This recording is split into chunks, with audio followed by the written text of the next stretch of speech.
আসসালামু আলাইকুম বন্ধুরা, কেমন আছেন সবাই? আজকে আমরা একজন ধনী ব্যক্তি এবং একজন আলেমের গল্প শুনব। একটি শহরে একজন ধনী ব্যক্তি ছিল।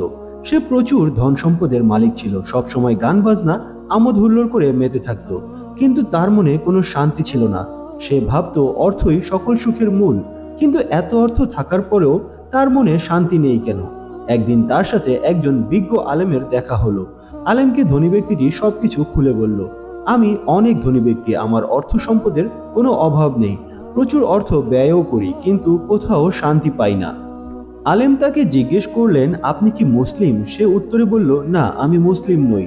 আলেম তাকে বলল, আপনি ইসলাম ধর্ম গ্রহণ করুন, আল্লাহ আপনাকে সুখ ও শান্তি দিবেন। ইসলাম একটি শান্তির ধর্ম। লোকটি আলেমের কথা শুনে শান্তির আশায় ইসলাম ধর্ম গ্রহণ করলো। এরপর আলেম তাকে বলল, আপনি আমার সাথে মসজিদে 5 ওয়াক্ত নামাজ পড়ুন। ব্যক্তিটি নিয়মিত আলেমের সাথে মসজিদে নামাজ পড়া শুরু করলো। এভাবে কিছুদিন ব্যক্তিটি যখন মসজিদে নামাজ পড়তে যেত, মসজিদের নীরব শান্তিপূর্ণ মুহূর্তগুলো তার কাছে অনেক পছন্দ হলো।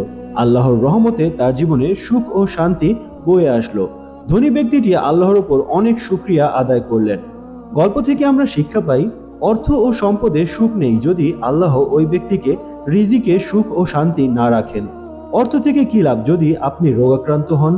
তাই সকল সুখের মূল ও শান্তির ধর্ম ইসলাম। ইসলাম ধর্মের সকল নিয়মকানুন মেনে চললে জীবনে শান্তি আসবেই ইনশাআল্লাহ।